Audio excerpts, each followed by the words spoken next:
Hey guys, welcome to Guardian Radio. Tonight we have on David and Rountree. Would you like to introduce yourself? Sure, it's me again. Dun dun dun. Director of the Whoa. What was this? What? Hold on. I had to kick out. Something weird happened there. Sorry about that.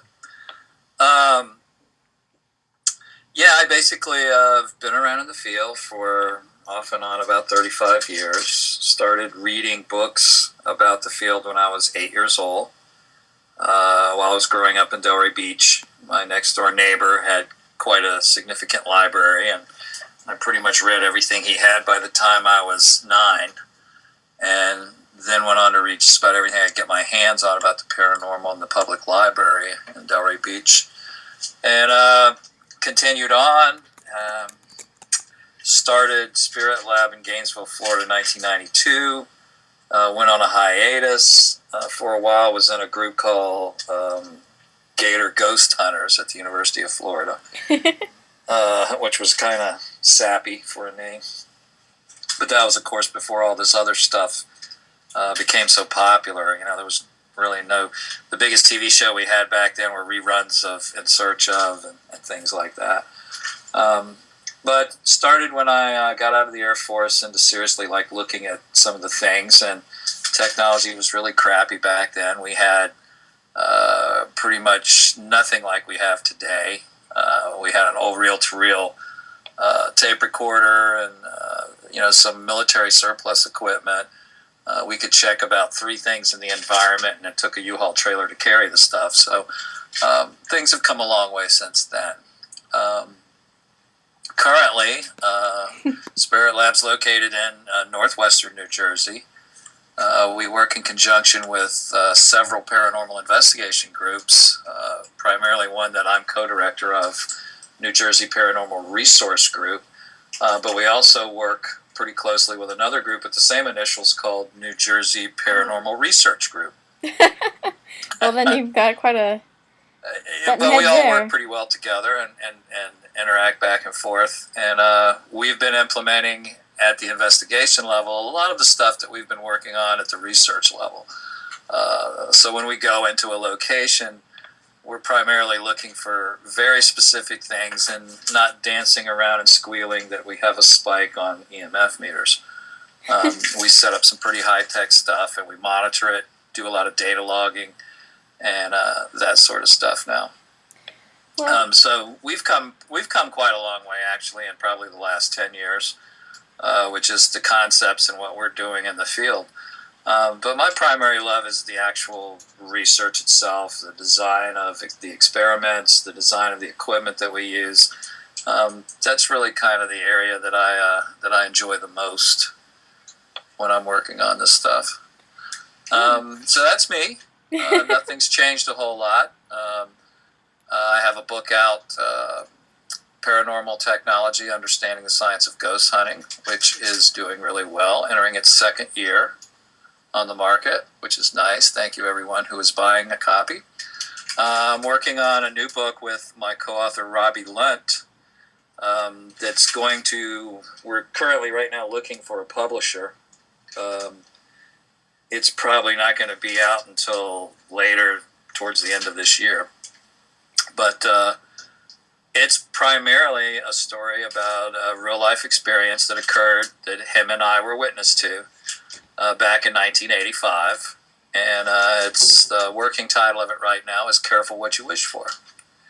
And it's pretty much about a demonic experience that affected a woman and how we got involved with it, and the story of how it all came apart, and pretty much how we were able to solve her issues.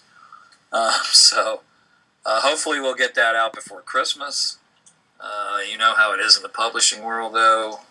It's a bit impossible right now. No timeline can be set until the person actually signs you and says, okay, we're going to publish your book. Well, if you find a publisher, let me know. I wish you luck on that one. There's a lot of them right now, but it's just finding the right one that fits you the best. Well, I mean, that's the thing. I mean, when I did paranormal technology, I actually used a print-on-demand publisher, and you have to do all the work yourself, pretty much. And while that's okay, it takes a lot of your resources in order to do that. You do all your own promotion, you do all your own editing, you do pretty much everything. This time I'd like to get like a real publisher that does some of that work for me. So, it's very time consuming. And anybody that's out there, that has authored a book knows exactly what I'm talking about. The fun part is actually writing the book. The real torture is actually trying to get it published, or, getting it published and dealing with the publishers and that sort of thing. Yeah. So, well, can you talk more about the Spirit? I know that group. I see it on Facebook all the time, posting and. We have. That's quite an experiment we have going on in there. I started out a couple of years ago. I wanted to have like kind of like a free discussion area where like-minded people could get together and talk about paranormal research. And really, there is no subject that's taboo. I mean, we've talked about everything in there, from religion to metaphysical things to, equipment questions to experiment questions. And it's very interactive because a lot of the people in there are also seriously doing research. So it's a lot of fun. We get into some great conversations, and we share our information, and everybody participates. Well, most of the people participate. Some folks, I think, get a little intimidated maybe, and they don't say a whole lot. But for the most part, everybody in there pretty much puts their 2 cents in. And we get into some debates. I mean, we get into situations where some people might call them even actually arguments, but we don't let it get out of hand. I don't let any abuse occur in there. I don't let people go in there and jam on each other. And if somebody gets in there and cops an attitude or, gets nasty, I just kick them out, Yeah. The idea is for us to get along, to exchange. It's kind of like as unified as paranormal unity could be. I mean, are we all going to agree on everything? No, of course not. But we discuss it, and we look at it from different aspects, and everybody weighs in with their opinions. So it's a fun place to be. I've had it started out with like 10 or 12 core group people who are still primarily the main posters in there. But now there's like, over 100 people in there, and everybody, is like in there to learn. And we all learn, even me. I mean, I learn something in there every day. So it's a great experiment, and we have a lot of fun with it. Well, whenever I need something in the tech field as far as an answer to a question, I just look on the wall post, and every day something pops up that's useful. It's amazing. Yeah, it's really kind of cool, because when you have that many people involved in a group, I mean, most of these groups is mostly people cut and pasting stuff, or they're talking about some stuff that's just way off the wall, or that you really think this person really needs to get a grip on what's going on. We actually get down into the nuts and bolts of stuff in there. I mean, we've done everything from posting links to recently cheap DVRs to best place to find a specific type of piece of equipment. Things like what works, what doesn't work. Had a couple of members in there actually building orb suckers, which I thought was pretty cool, and sharing their photographs of their work and everything in there. So it was a very cool thing. I mean, and like I say, I learn stuff in there every day myself. So I think it's really a good group to follow as far as getting in there. And it's not because I'm in there, it's my group. It's because everybody, pitches in, and we talk about a lot of crazy stuff in there. I mean, we had one week where we just explored religion, we explored metaphysical things, we spent a lot of time talking about different aspects of mediums and how they work. I mean, we've just really gone into all kinds of stuff there. And like I say, there's really nothing really taboo to talk about in there as far as paranormal research goes. I mean, we pretty much touch base on all of it. Yeah. Well, I was also reading in your bio that you, since 1998, have been focused solely on AVP research. Would you like to talk more about that and the psychoacoustics you have background in and audio engineering? Sure. I mean, I am a member of the Audio Engineering Society, which is not only is it the professional regulating group for audio engineers, it also establishes written standards for the audio industry. Um, if you go to the AES website, I think it's aes.org, they have a journal that comes out, a scientific journal that comes out every month. And they also have a copy of all the audio regulations that regulate the industry and standardizes the industry. And it's a great group. I've also studied, psychoacoustics, which is pretty much how the human being responds to acoustic energy or acoustic stimulation. And a lot of the work that I have done has been in the realm of government-backed work where you're essentially researching. My particular area of research was non-lethal deterrence, is probably the correct way to say that. I call it non-deadly weapons, but it's really a non-lethal deterrent in which you would repel a human being or a group of human beings by using acoustic energy to dissuade them from approaching you, attacking you, whatever. Most of my research was done for public transportation, portal, and bridge protection, primarily deployed in transportation tunnels and bridge river crossings and that sort of thing. And the systems that I developed worked in conjunction with CCTV systems so that cameras could monitor a specific area and movement in that area would trigger the system to generate a warning message.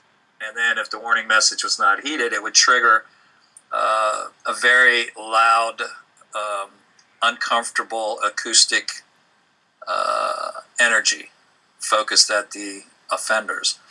And it works quite well.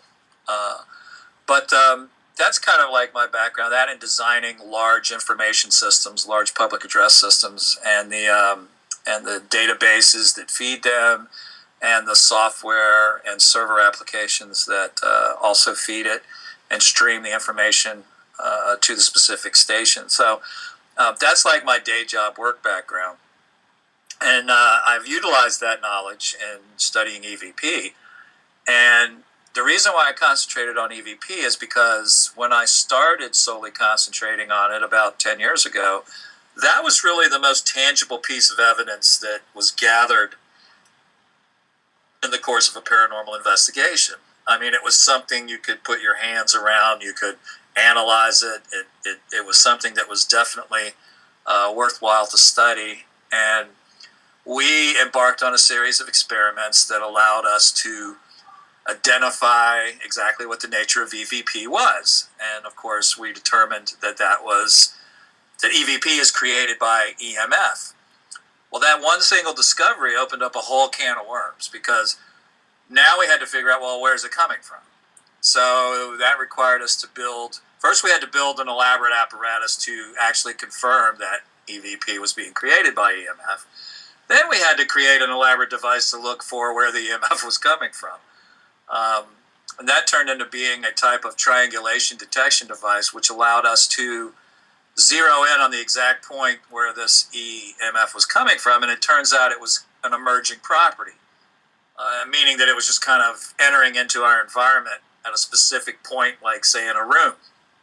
Okay, this allowed us to locate the source as it was emerging into the room and then throw all kinds of other instrumentation at that emergence point and really map out what I've coined the term for a paranormal event horizon, where all of this stuff starts to take place.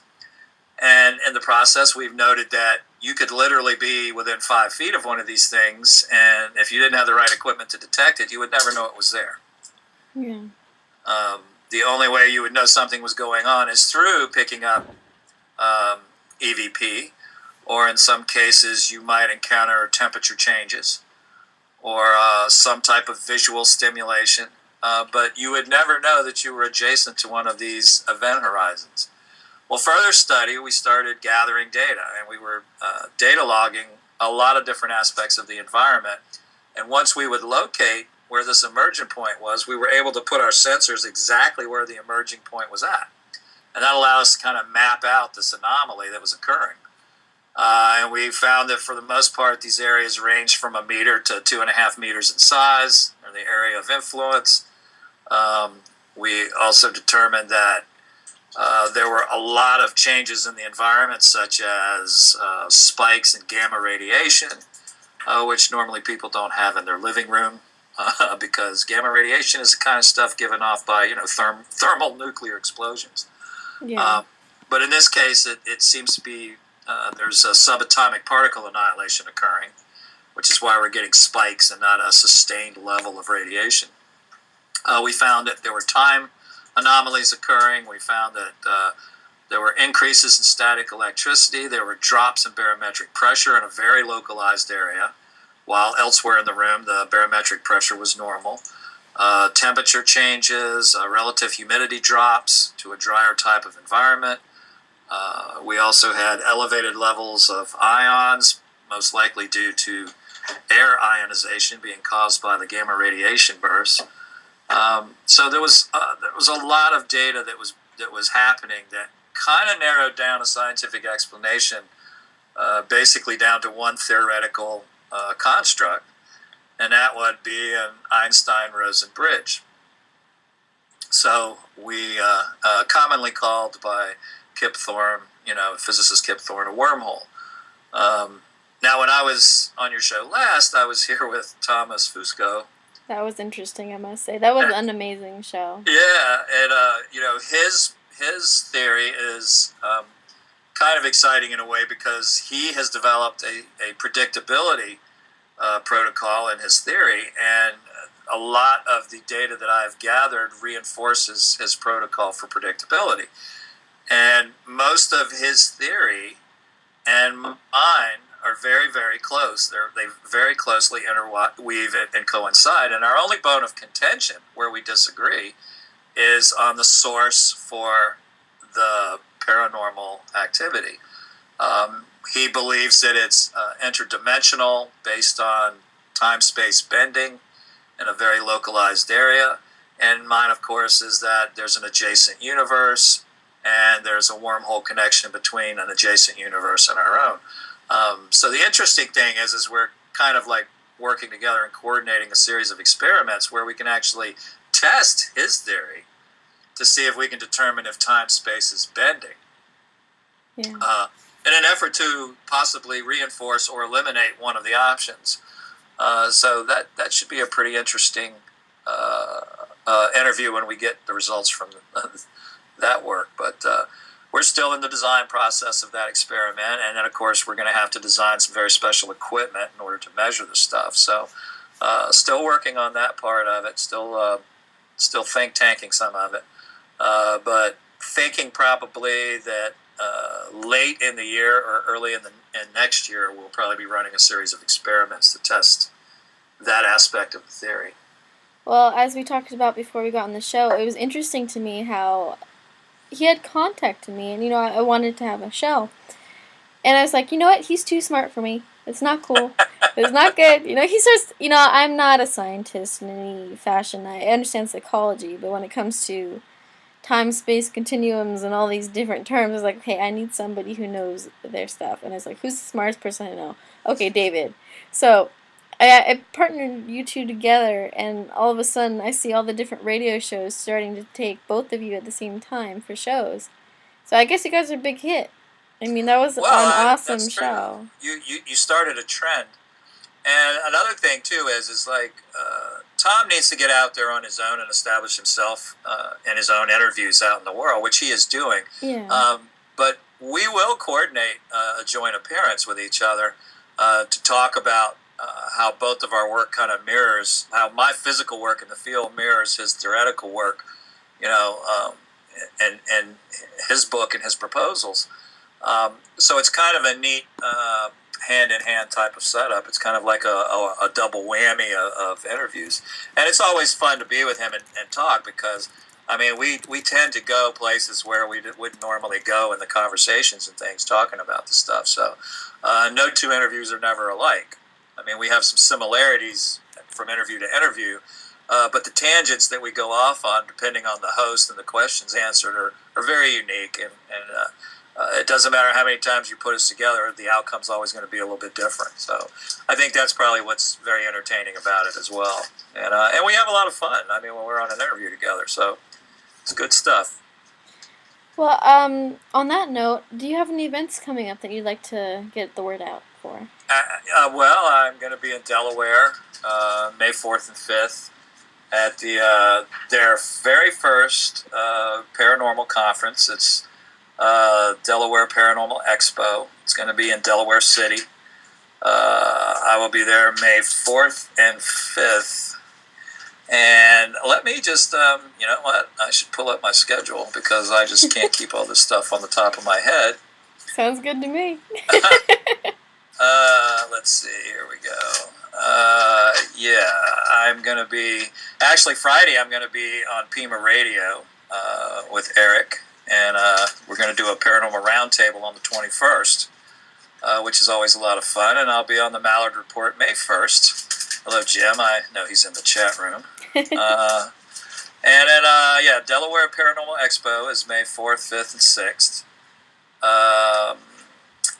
I will also be doing let's see, tentative, not sure if I've got this yet or not, it's still in the works, May 19th and 20th, which would be in Kentucky, I believe.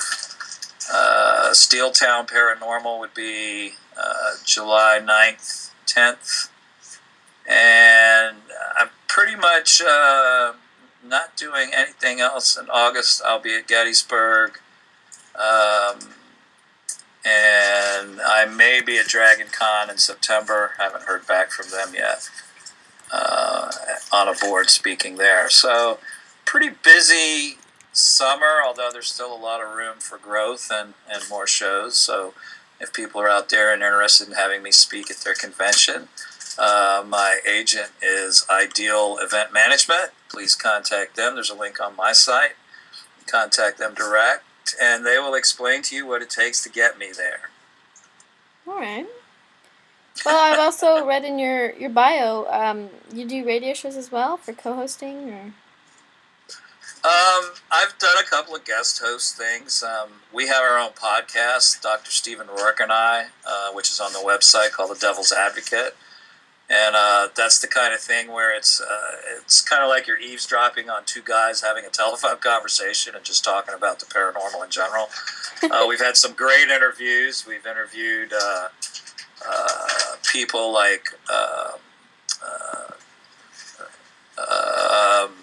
you know, here it again. I'm just sitting here brain dead.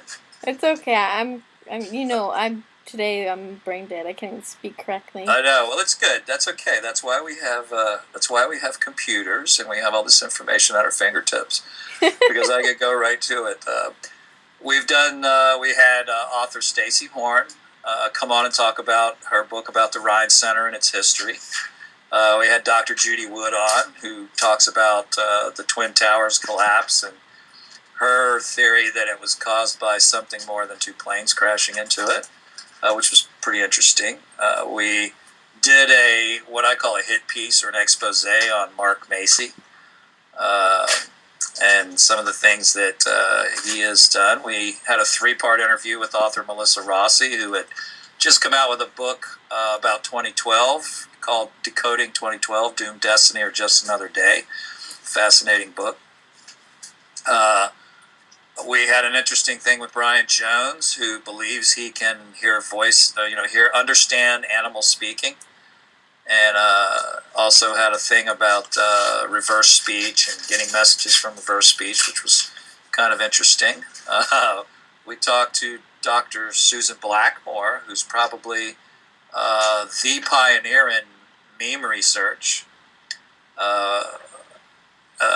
Timothy Hart, who designed really the first data logger setup for paranormal research, which was called the Mesa Project. He was one of the influences on me for going the data logging route long before talking about data loggers was cool. And he pretty much designed his stuff from stuff that was available for school use. and very interesting idea and concept that he came up with. So we had a good conversation with him. We had Alan Frankham on, who we talked about the universe as being just a holographic universe, which I don't particularly agree with, but it was an interesting conversation. We talked about fringe elements of the paranormal. I actually got interviewed by Stephen when my book came out. That's in there. We talked about equipment. We did a hit piece on Andy Kopic and Steve Hulte. And just all kinds of fascinating things. And I think really probably the best, most revealing interview that we had was with Dr. Michael Persinger, where we discussed his experiments with the God helmet and this new type of science he's coming up with called quantum neurology, in which he's using potentially God helmet learned technology to possibly treat certain types of mental illnesses down the road by stimulating various portions of the brain with different frequencies of EMF. So pretty exciting interview we had there. So it's a different kind of podcast. It's not your average podcast. We go areas where pretty much nobody's really been able to go before, just because of Dr. Rourke and mine's background. He has a background in physics and psychology, and I have a background in engineering and physics. So it's an interesting journey when we get together. And by the way, going back to the new book that I'm going to have coming out, that book doesn't have a shred of science in it anywhere. It's going to be a totally different kind of book for me. It's probably going to be pretty revealing, because it's going to reveal a part of my past that isn't really public knowledge. And it's going to reveal my co-author, Robbie Lutt. And it may be the first of a series of stories about different metaphysical experiences that both he and I have experienced over the years. So it's a different kind of book.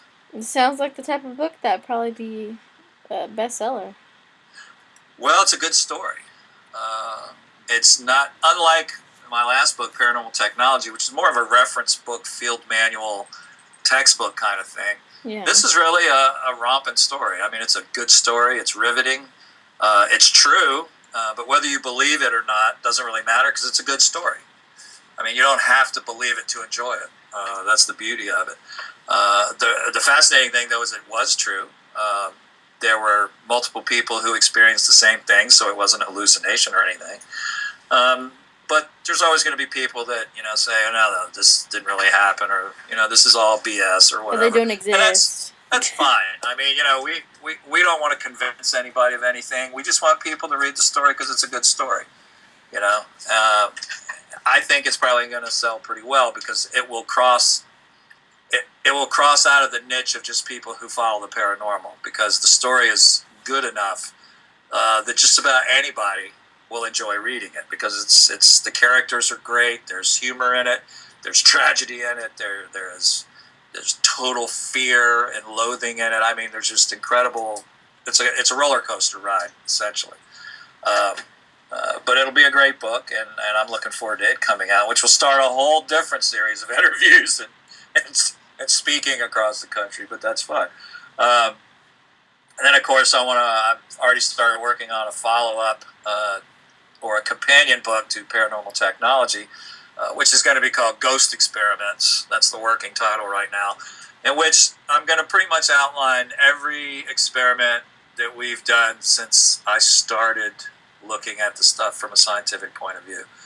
And it's the kind of thing where it's going to be a step-by-step, this is how we did it, so people can do it too, and explain how we did things. And so anyone interested in duplicating the experiments would easily be able to do so. And I got a couple other ideas for books to follow up after that. So my life is pretty well planned. So you're just one hell of a busy guy, which is good. It's good to be busy. It has its moments. Mm. The bad part about it is doing all this other stuff is really limiting my field work, which is what I really love to do. But right now I feel it's really more important to get the information out to people so they can start looking at it and replicating some of the stuff. And then I can go back into the lab and start doing my thing again, which is really what I love doing. So. Well, we had a question in the audience, and they started laughing, but their question initially was, what do you think about paranormal unity? I know you talked about that with the spirit, but what's your idea of the generalized paranormal unity we got going around? I mean, is it kind of getting overrated to the point where people are actually starting more drama? Well, yeah, it's a double-edged sword, really. Mm-hmm. Paranormal unity is a grand kumbaya idea. Mm-hmm. To a certain degree, though, it's never going to happen because you've just got too varied a level of participants in the field. I mean, you've got some participants that, they see something on TV and it's got to be true, or they, read something online and it's got to be true, and they assume things without testing what they're seeing, and they're taking someone else's word for something instead of confirming it with their own work. And you're going to have those people that will argue with you till you're blue in the face that an orb is the spirit of dead Matilda, dead Aunt Matilda, in spite of the fact that you can produce, reams of evidence that say 99% of all orbs are dust, and that 1% that isn't is cold plasma that's being generated by not anything paranormal, but the actual conduit that allows the paranormal to manifest. So, and in fact, 90% of the things we measure in a paranormal event have nothing to do with the paranormal event itself. It has to do with the conduit opening up that allows the paranormal event to occur. Exactly. So we're literally measuring the conduit's effect on the environment, and the actual paranormal activity is a very small percentage of what's actually measured during the event. What's your opinion on ITCs, inter-transcommunication? It's a fascinating concept that was founded on a hoax. The most famous ITC device that pretty much spawned the modern day ITC movement was not built by Thomas Edison. Thomas Edison never built such an ITC device. He had an interesting conversation with a young reporter from Scientific America, and he kind of had a lot of fun with the kid.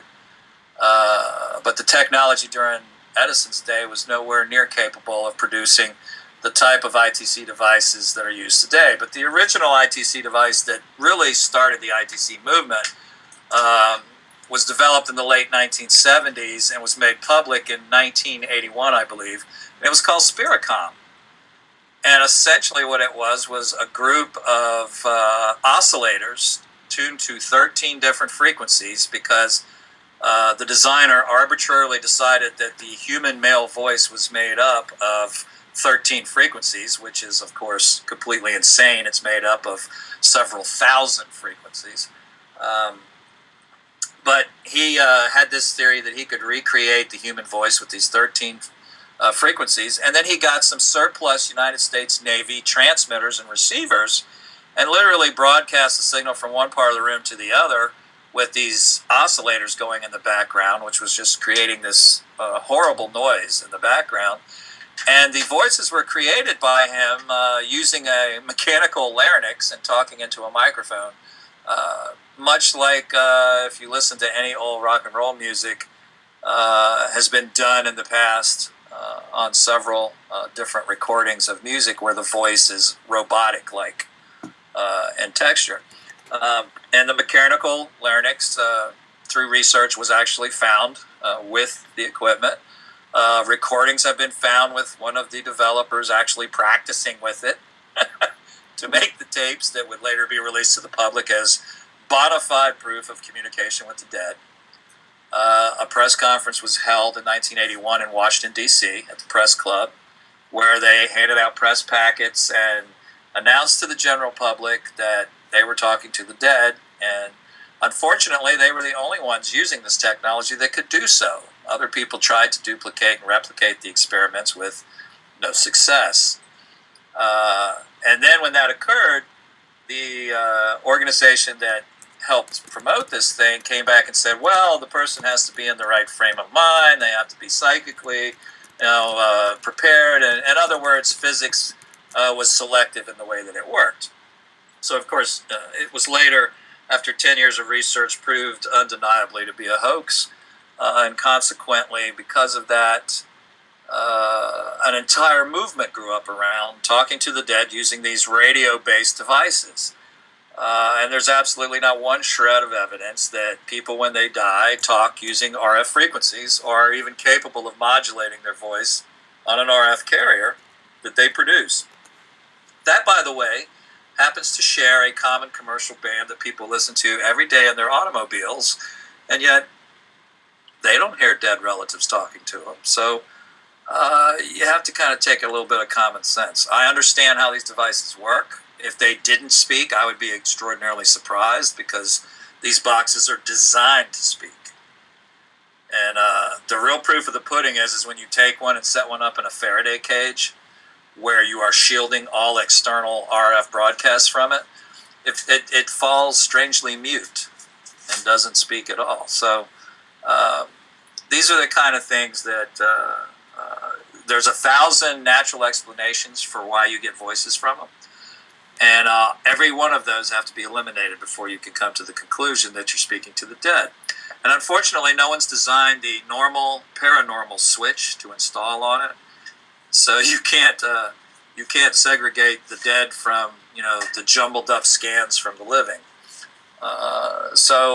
Primarily, the ITC movement is a good idea, but it's following way wrong the tracks that it needs to be following. If I was going to design a device to try to communicate with someone from wherever it is that these voices are coming from, and I'm not convinced yet that it's from the afterlife. I'm convinced that it's from an intelligent consciousness, but there's a lot of leeway in whether it's a dead person or not. But if I were going to attempt communication with that, I would design a system that broadcast my voice as an EMF and was also able to receive audio frequency EMF and reproduce it so that I could hear it. Because that's what EVP is. And to me, EVP is the hardest single piece of evidence supporting paranormal activity out there. So if I was going to attempt to communicate, I would use the same type of protocols and system that appears to be in use when we're getting an EVP. I would duplicate that electronically to attempt to communicate two-way in real time.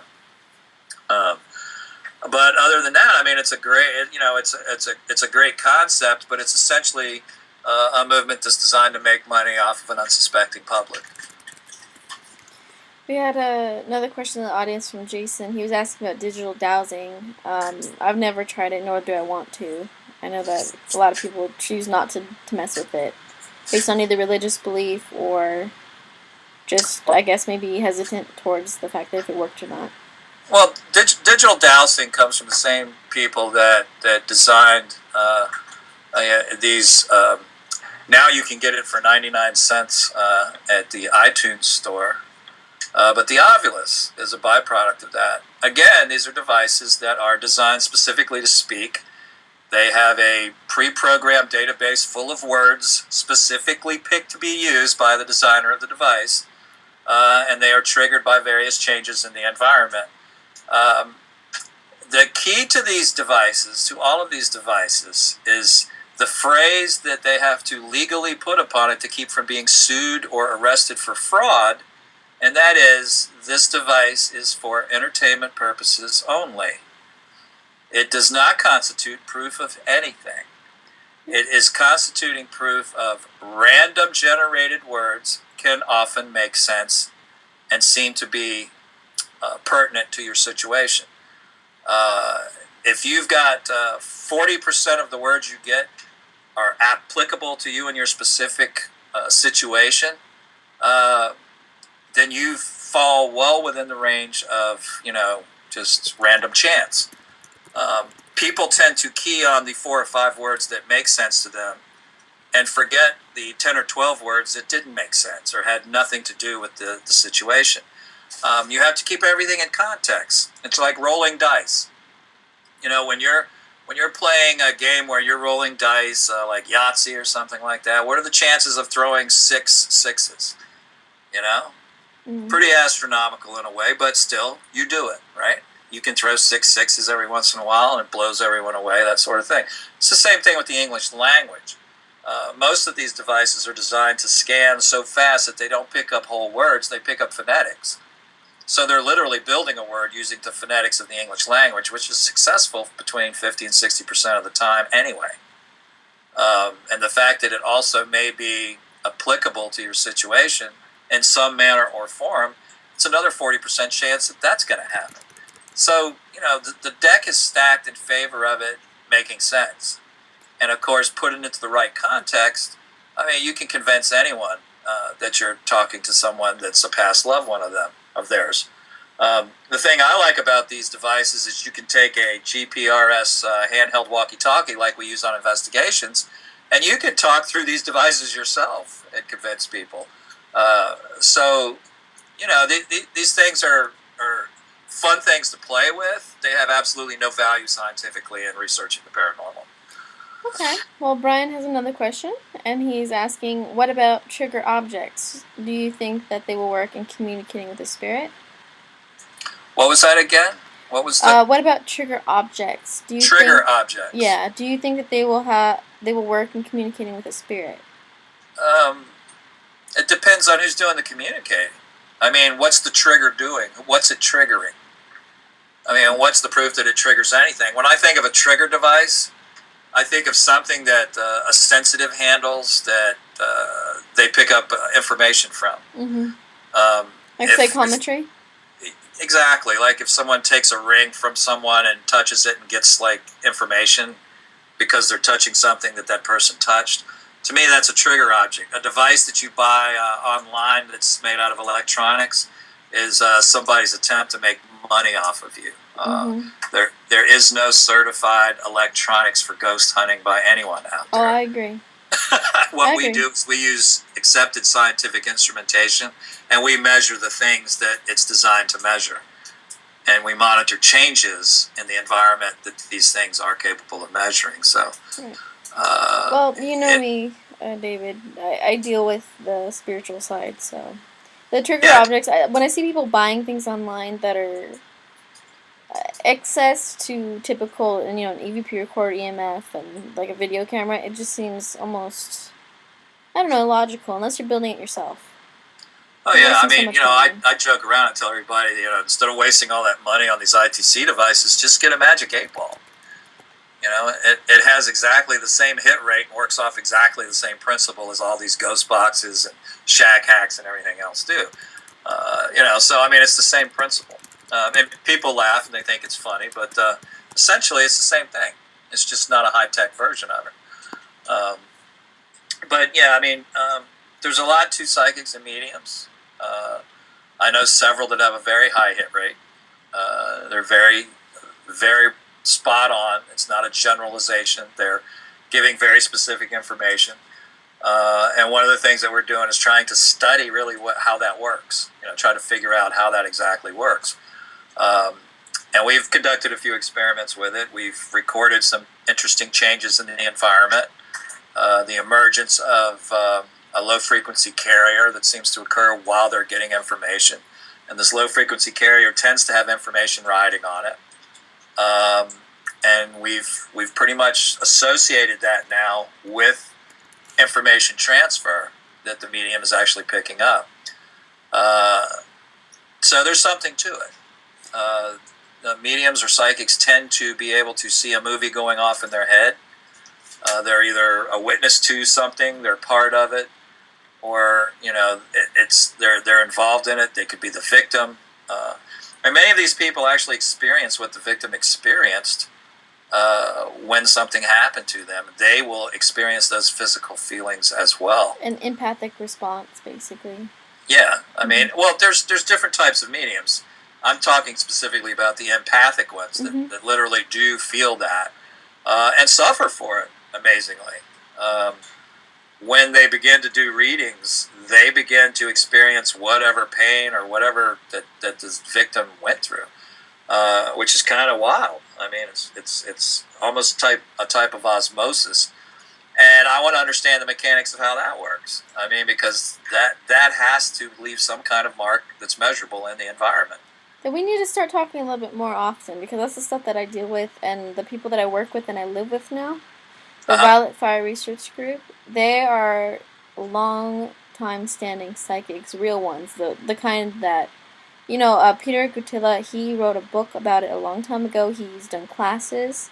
He can explain some of that stuff in ways that are more spiritual, but he has a lot of proof behind the light beings and stuff that he's seen and felt and dealt with throughout his life. He's done everything in the paranormal. So, well, you'd probably be interested in talking to them. The fascinating thing about all this is that how many of those friends of yours suffer from symptoms of fibromyalgia? I do. Another one that used to be in the group did. A couple of them have certain kinds of pains. My boyfriend and I actually have very similar gifts, but it seems that if I literally walk in a room, I could read everybody in the house without even trying and feeling all their pain and problems. So I try and stay away from public places as much as I can, because it's just too much. And I don't know how to block it out yet. So it's funny. I kind of did an informal poll on my Facebook page where I just asked, because there's a lot of people that claim to be psychics and mediums that are friends of mine on my Facebook page. And of course, I have no way of verifying that. I take them at their word, but it's not really an official study of any kind. It was just kind of just fishing to see, how great the response was. And just about every person that responded that, from my friends list that is a psychic or a medium had one or more of the symptoms. Yeah, it's true. Particularly when they would do a reading or after they did a reading. So, it was kind of fascinating to me. So I started to contact some different people, and there's not a lot of research that's been done on it. In fact, Dr. Michael Joyer, who wrote a book, I think, called Emotional Gateway or something like that, he was a pioneer in doing research on that relationship. Another researcher, Brandon Masulo, his master thesis from Edinburgh Research Archive is called Environmental Sensitivity. He actually did a study on how widespread it was amongst people demonstrating psi energy. And I contacted Dr. Julia Burchell at the Woodbridge Institute, and she was not aware of any official study, but she had noted that there were symptoms associated with their test psychics and mediums. They have a research facility, I believe it's in Connecticut, where they literally study psychics and mediums in a laboratory environment. So I thought that was kind of fascinating, and to this day, I'm not real sure of what the percentages actually are, but it seems to be extraordinarily high in empathic psychics and mediums. And that's the problem I have here. So it's interesting that you mentioned that. But that's a pretty fascinating thing. It was just something that kind of came up, and believe it or not, the whole aspect with Brandon's thesis is he had literally sent me a link to it months ago when we were just talking, and I had forgotten all about it. And when I posted that I was speculating as to what an interesting discovery this was, I mean, he was very quick to point out to me that he had written a paper about it months before, and I had forgotten about it. I was remiss in it, so I was sure to give him credit, of course, for having done a study and everything. So I mean, it's interesting how many people from different disciplines in science are studying different aspects of the paranormal, but they're not really calling it paranormal. They're calling it things like psi and all these other things, and it's interesting. There's more and more work being done and research being done on it from a variety of different angles now. So I think it's pretty cool. I think we're living in some pretty exciting times because certainly quantum physicists are very interested in paranormal phenomena. They're probably one of the few science disciplines that really are interested in it because it could possibly provide proof for some of their theoretical concepts. So consequently, a lot of them are interested in different paranormal manifestations and what the mechanics of how it works is, which is really refreshing now because there's a avenue of having open discussion, at least at a theoretical level, to try to determine what could be at work in some of these events and how they occur. And science has had a moratorium on getting involved with the paranormal for a long time. Ever since the spiritualist movement at the end of the 1800s and the beginning of the 1900s, when, a group of frauds really took the scientific community on a rocket ride and made them all look foolish. So it's refreshing to see that there's at least some areas of science that are tiptoeing back into the area and starting to look at it a little more seriously now. And that's been my goal all along, is to try to get established science to reinvestigate this type of activity, because I think it's very important for science to investigate the unexplained and not explain the uninvestigated, which is what they've been doing. Yeah. Well, hopefully we'll get answers to all these different things. I mean, even on the spiritual side, it's a lot of controversy in every aspect of the paranormal, and people do not understand that everyone will have their opinion, and it doesn't mean it's wrong. But the people have to be open to the possibility that everyone's different, everyone has their different technique and their different way. Well, and that's the thing in paranormal unity. You can't come at it from an opinionated point of view, because no matter what you think, it's just an opinion. It has no more weight than the next person's opinion. Exactly. What stands out is fact, data, interpretation of that data based on analysis. Those are the things that are, opinions can't argue with. They can argue with it, but it makes them look foolish, because you're essentially arguing from a point of ignorance when you do that. And the fascinating thing is you can present some folks with reams of data, reams of analysis, and reams of conclusions based on that analysis, and they'll still look you in the eye and go, well, I just think about things my way. So as long as you have that kind of mindset, there's never going to be any real unity. Now, having said that, there are areas where unification can occur. When you concentrate on the things that you are in agreement about and you expand upon those areas, you can have unity. Yep. When you share things and have like-minded results with a variety of people, you can have a segment of unity. So paranormal unity is never going to be an all-encompassing kumbaya moment. It's going to be pieces of a pie that are assembled in different areas where people have a consensus on. Mm-hmm. And they'll say, oh yeah, well that makes sense, And I found that if you can explain these things in common sense terms that can be understood at a variety of levels, you've won the battle, pretty much.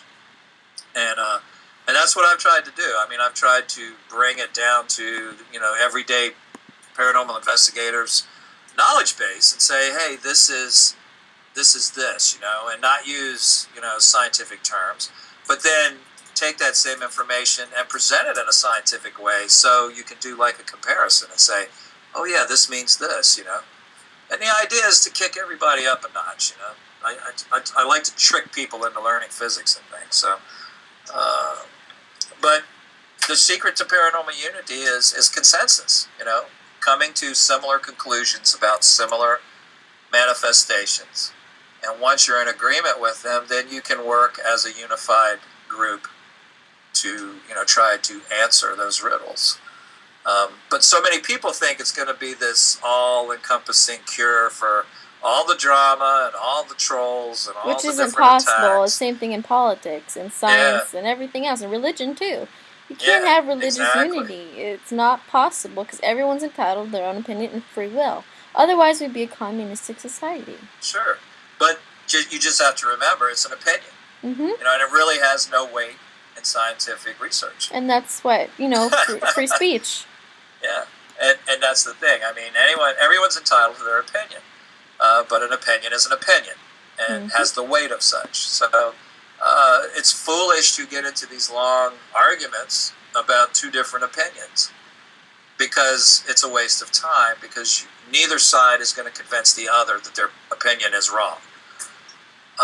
That's what I like about presenting facts, evidence, and data, because you can't really argue the results of physical or documentable evidence.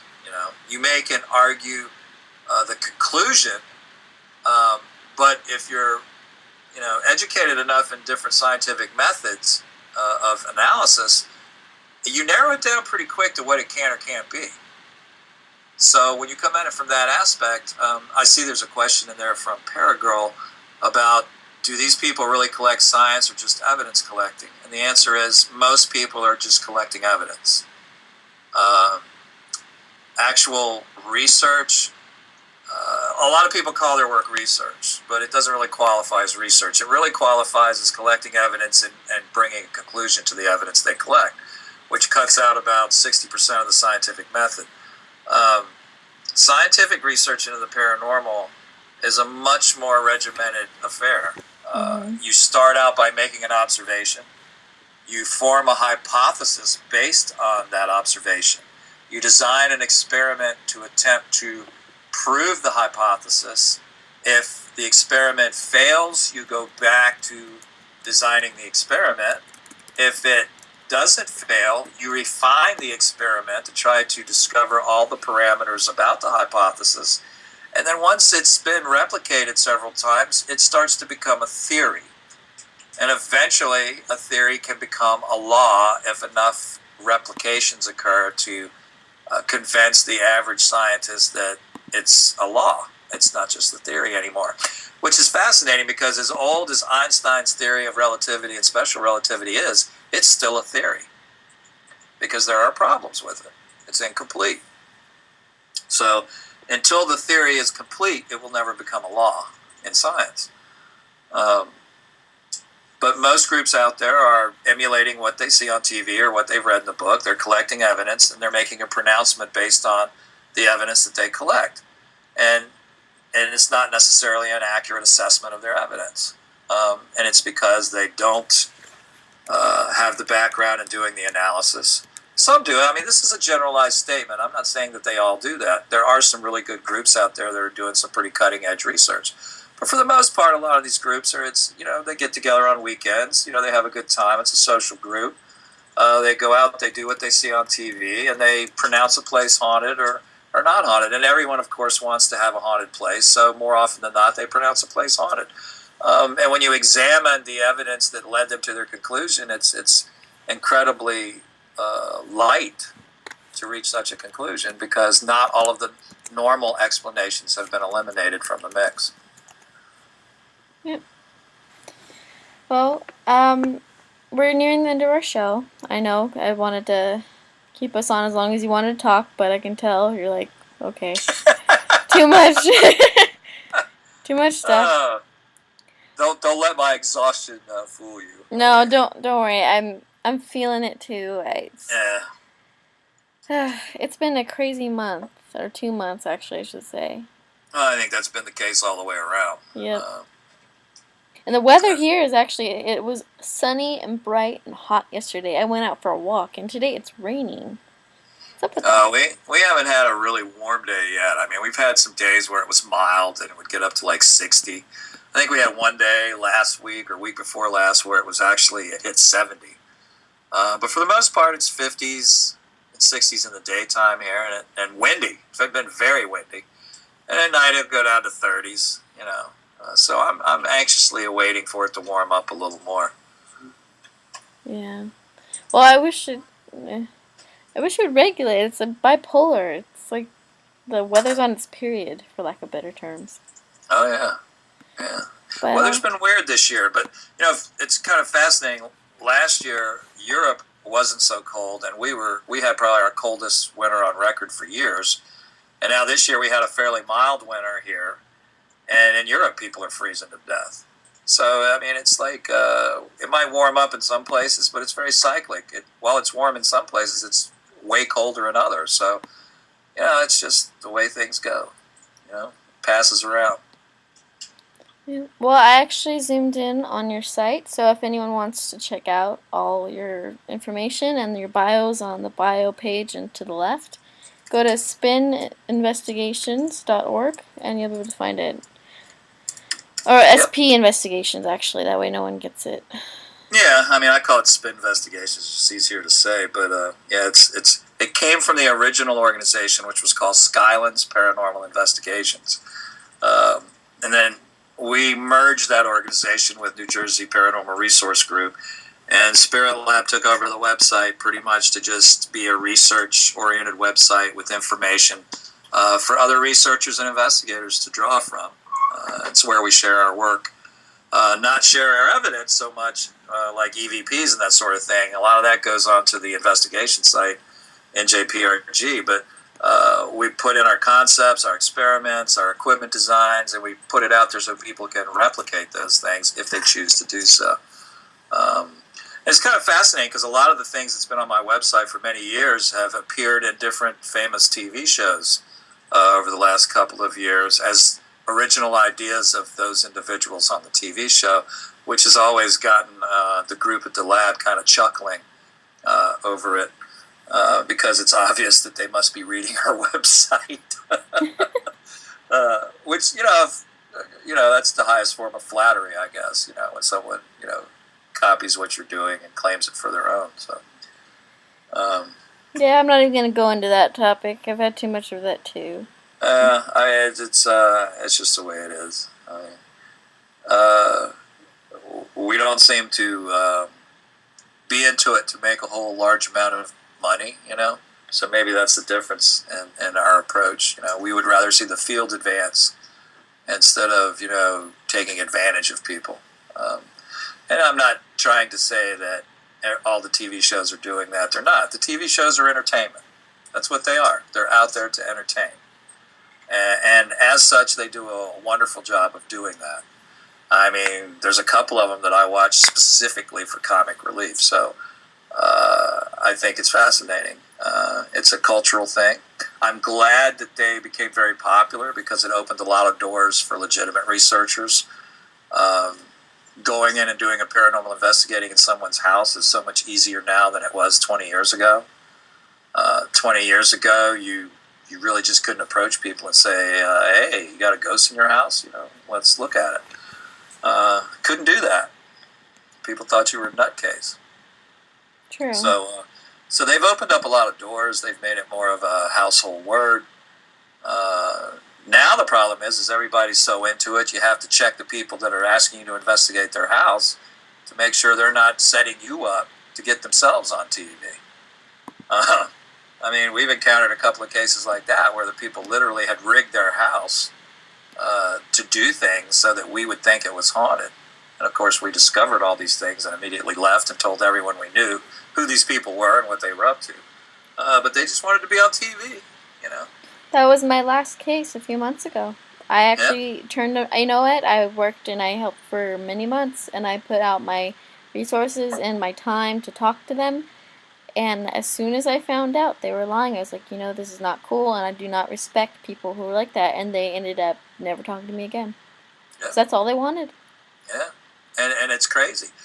So we literally go in and we do almost like a forensic investigation before we do a paranormal one to make sure that we're not getting set up. It's sad, but it's a growing problem now in the field. Everybody wants their 5 minutes of fame. And it's a sad statement of the condition of the world, really. I don't know. Well, but there you go. I mean, I've had people accuse me of seeking fame, and to me, it's a tool.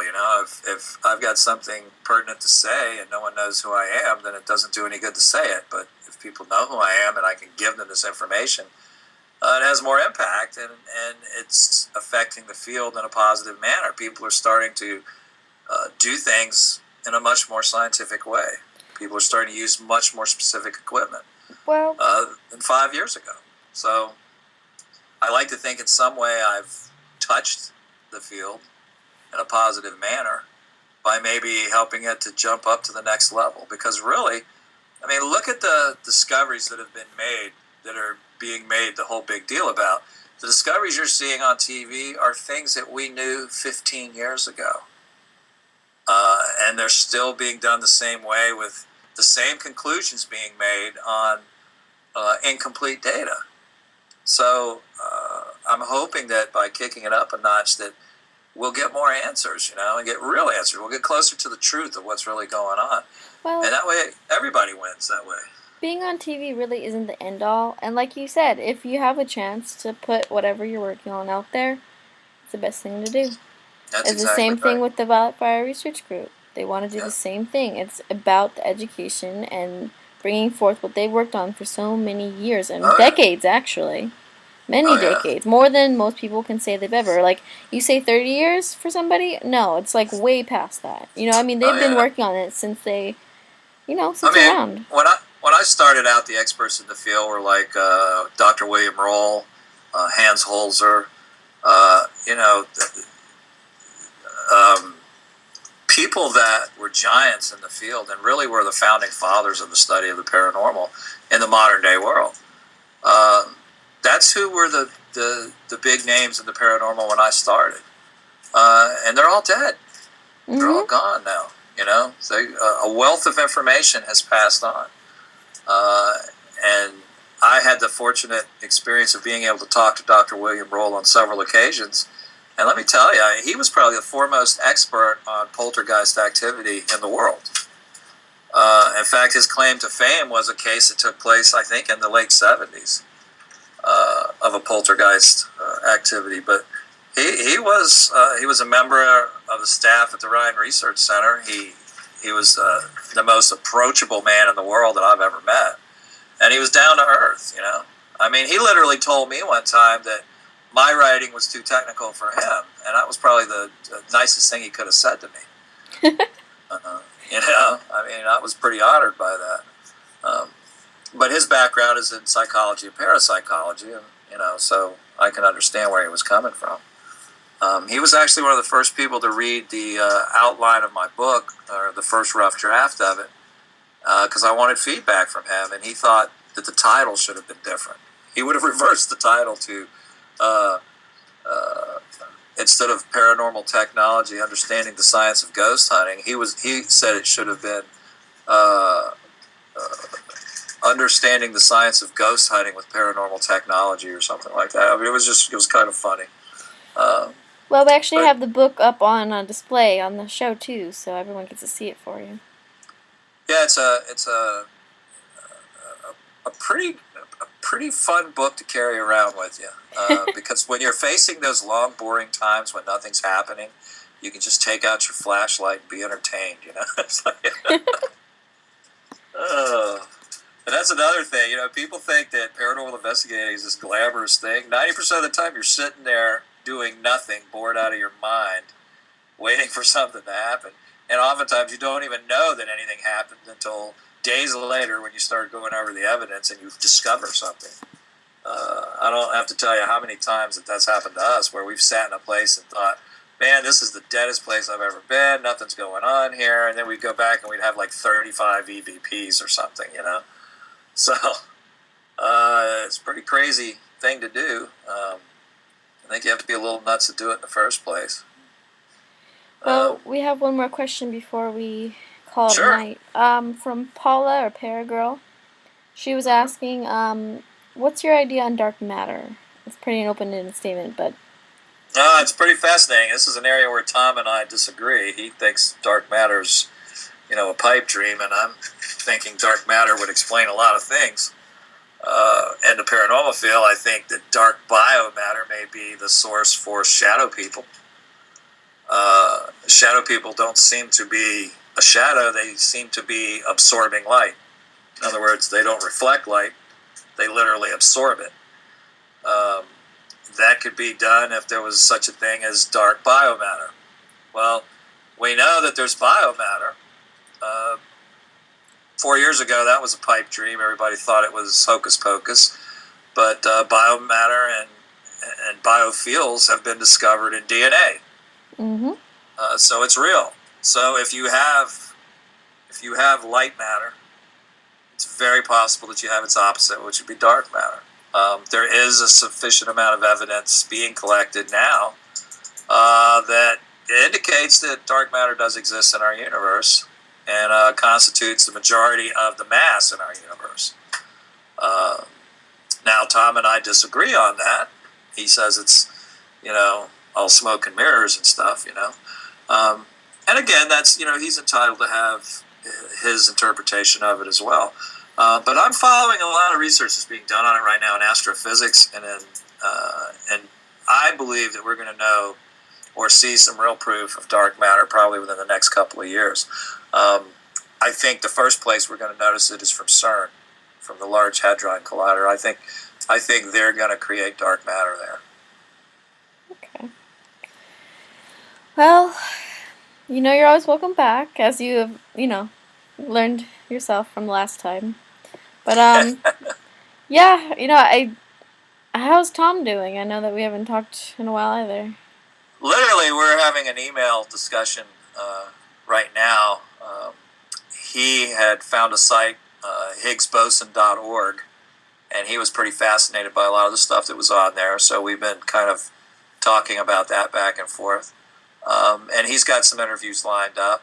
I think we're doing a dual interview in the future. Can't remember if it was Jim that was setting it up or who was setting it up, but somebody was setting up another dual interview. I believe it was Jim. We were talking about it when we were in, I think, the Sunday night show that he does. We talked about doing it again in the future. Because in that show, we really didn't talk a whole lot about our work. It was more of generalities and movies and things like that, because it's that kind of show. But I think Jim wanted to have both of us back on his show to go into more detail about the work that we're starting to do together and explore together with his theory and my field work. So that's probably going to come up down the road. But Tom right now is, blowing his horn out there. He's getting out there. He's getting on shows. He's becoming known, which is something he needs to do because he's selling a book. Yep. And I don't want to take that away from him. But on the other hand, we do enjoy doing things together. We just don't want to overdo that aspect of it.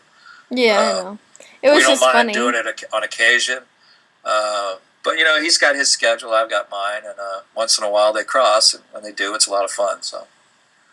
Yeah, well, it was so funny how you two clicked so well. I mean, maybe not in the agreeing on everything, but you two were able to speak to each other at a level that, I mean, I remember people in the audience were saying they need to take Tylenol after. It was so funny. Well, what was funny is I firmly began by trying to, pick him apart, make him commit himself, and really paint a picture of what he was doing. And the more I did that, the more he did it. The more he fleshed it out. And there was a moment in the show where there was a capitulation on my part, to where I literally fell right into step with him from my original point of prodding him for his information. And then it turned out that, we had so many things that coincided with each other. And that discovery was made on that show. I mean, he was more excited really at first than I was, because he was like going, really? He says, I predict that in my model that's going to happen. So all these things that I had come up with as data sets, he was getting blown away by it because his theory predicted those data sets as being a byproduct of his theory. So, and like I say, we adamantly debate each other on the source of it. He's arguing, in my opinion, that a universe that was parallel to our own would have to be exactly like ours, which I disagree with that. But and from that standpoint, he's dismissing the whole multiverse thing. But the multiverse theory is becoming more and more accepted in the physics community because evidence is starting to accrue to support it. But we'll get there. I mean, it's like part of the fun is debating our differences, I think, in the whole aspect of it, because he enjoys it. I know he enjoys a good debate about it, and I certainly enjoy it. Because neither one of us are going to give an inch until the data is presented to us to prove otherwise. So, it's a fun thing. And we don't get angry with each other about it. We accept each other's platform on that. He tries to persuade me, I try to persuade him, and we both stand our ground, so it's funny. But the rest of it is spot on. I mean, so it boils down to who's going to be right for the source. And hopefully we'll be able to eliminate or support one of them with experiments to come to a final decision on what the truth really is. And either way, everyone wins, so it doesn't make any difference who's right or who's wrong. Yep. All right, well, I'm going to let you get some sleep, because I know it's getting All right. late. Thank you so much for coming on the show, and you're always Thanks for having me. Alrighty, guys, that was David, and if you guys want to contact him, feel free. You got the site and everything else, and he's always on my show. I will bring it back until the day he dies. So, okay, I'll talk to you later, David. All right, thanks for having me. Bye.